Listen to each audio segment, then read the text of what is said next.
Hi friends, thanks for joining me today. Today I am creating a mixed media art piece on handmade paper that I created for Jovi and Tanya's handmade paper collaboration.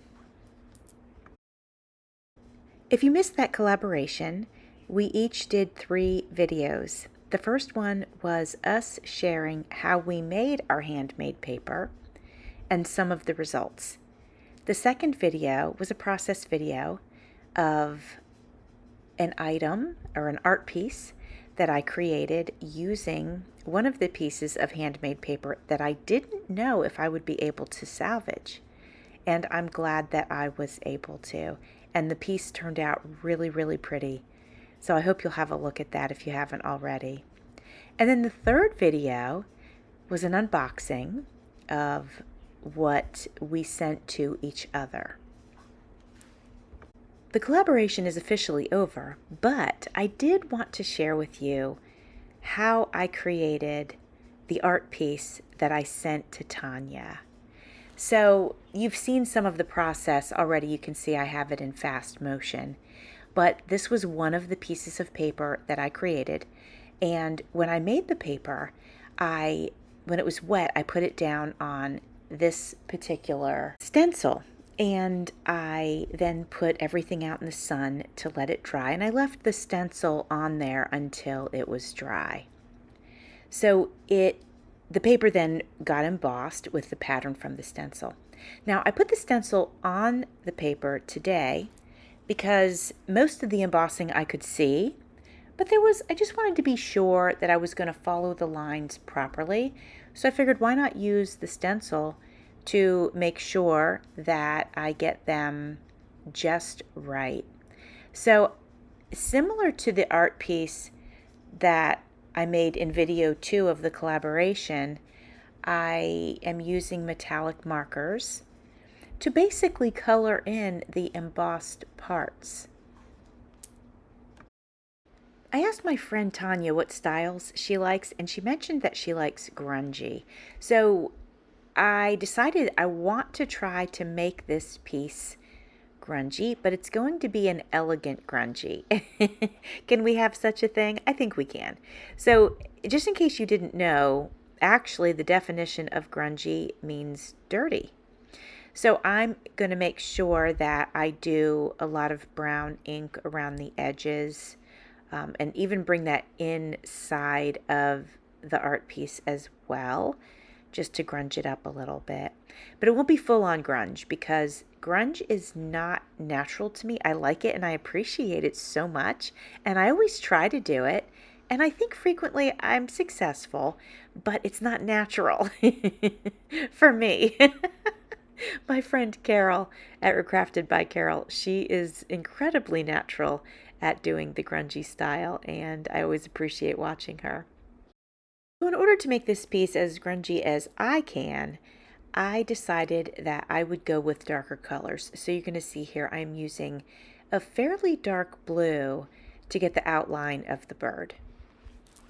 It is a metallic blue, but it is dark. I'm coming in with a metallic green for some accents.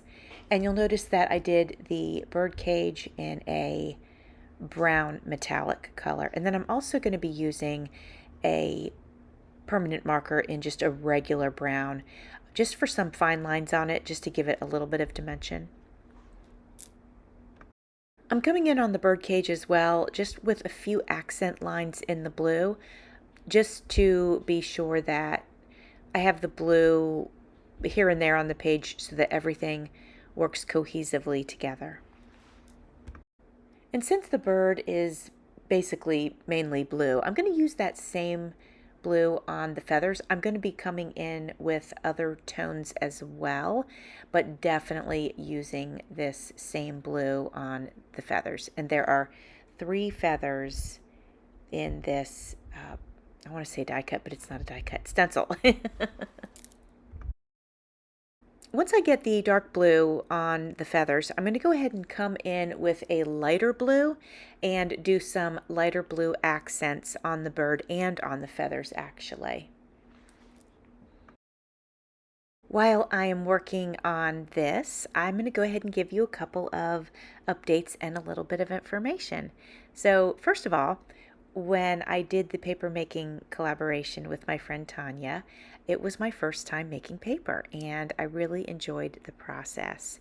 One thing that I'm definitely going to switch is that I need a bigger sponge. It really kicked up my carpal tunnel and I had to wear my brace for a couple of days. But that's specific to me, so nothing for you to worry about. I was using way too small of a sponge, so I ordered a larger one. So next time I go to make some paper, that part of it will be much easier for me. But it was a very fun process. It was very relaxing. I enjoyed experimenting.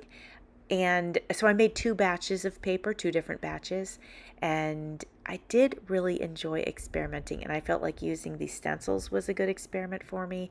In the first batch, Andrew picked out a very fine glitter for me to put in the water, and we did that. We also put some tie-dye color in the water on the first batch. So we had fun experimenting, and if making paper is something that you've always thought that you wanted to do, I would say definitely give it a try. It is not difficult at all. My video does have a step-by-step, and Tanya's video also shows how she made her paper. And so it was fun. Like I said, if you always wanted to do it, give it a try. Because, like look at this piece of paper that I ended up with. I love it. And it's something I learned. You can see that there's some spots missing on the paper where the pulp didn't get on the screen. And so I learned so much about it and how to do it that I know if I just keep practicing here and there, then my skills will increase, and pretty soon I'll be able to make some pretty neat stuff, even though I think this turned out pretty neat. So, and actually the holes in this paper are going to benefit us because you're going to see later on in the video, I'm going to go ahead and put some paper on the opposite side of this paper, and it'll show through the holes, and it ends up looking pretty neat. Now I'm going in with, first I went in with some blue ink because I wanted to fill in the bird a little bit, and I wanted to also fill in the bird cage a little bit. Now I'm going in with some purple around the edges just to add another color in this art piece. And now I'm going in with brown. Maybe this is black. I can't remember. No, I think it's brown. Black would be much more heavy, I think. So I'm going in with some brown. Again, she likes grungy, so I'm trying to grunge it up a little bit as much as I can. And now I'm adding that piece of paper underneath where the holes are, and you can see it pop through, and I really like the way it looks. And I chose this deep, deep red, again, because she likes grungy, so I thought a darker color would be better. I thought about using the black piece of paper that is on the left-hand side of the camera, but I ended up using the red because it was a little bit more of a pop, but it wasn't bright, and so I think it ends up looking pretty neat. So I'm going to be adding little pieces over where the holes are, and that's what I'm doing here. Now, if you have happened to have watched some of my mixed media videos, I did a series called Discoveries in Mixed Media. I'm going to take a little break from it and start doing journal making videos. These are my Wednesday, basically tutorial videos or how-to videos. So we're going to move over from Discoveries in Mixed Media to Discoveries in Journal and Bookmaking. I am going to go back to the mixed media one after I do some journal making. But in the meantime, I'm still going to do some mixed media work, so it's not like I'm going to stop doing mixed media. But anyway, I just want to let you know that the Wednesday videos will be moving over to journal making. But at any rate, I started off by telling you that because I've been playing with gold leaf a little bit lately. And the leaf that I'm working with now is actually bronze. I didn't want to do gold because I felt like that would be a little bit too bright for this picture. I wanted the metallic to be a little bit deeper, so I chose the bronze. And so this is about the third time that I've ended up using the leafing, and I'm getting better at it as time goes on and as I practice. So as you can see here, I'm putting it around some of the edges. I'm not doing a solid edge. I don't want that. I want it to look like maybe it was around the whole edge, but some of it came off. You know, I want it to be rustic, I guess. And then I'm adding some to the bird cage and also to the bird. So I am painting on decoupage, and then I'm placing the gold leaf over the decoupage. The decoupage does a great job of keeping it held down, and it doesn't take too terribly long to dry, so that has worked out for me. Now I'm going to go in with stickles, and I'm choosing gold. I didn't want to use too many bright colors or anything like that, but I thought I could get away with gold, and I'm doing a really fine lines. I'm using these stickles more for an accent or adding dimension, more so than trying to make a statement. I'm definitely not trying to make a statement with them. Just trying to lift this up a little bit, but still keep it grungy. And I figured I would do this while the gold leaf is drying, because then really both things have to dry. So once I get this on here, I can walk away, go do a few chores or something, come back, everything will be dry, and then I can flake the leaf off. That is not something that I do on camera today. Gold leaf is very lightweight and it floats around.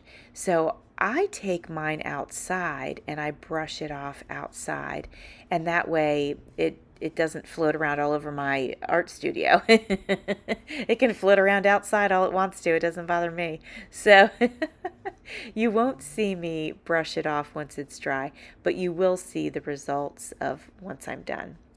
I am going in with this green stickles, and I'm using it on the blue feathers and the bird, and it looks really pretty.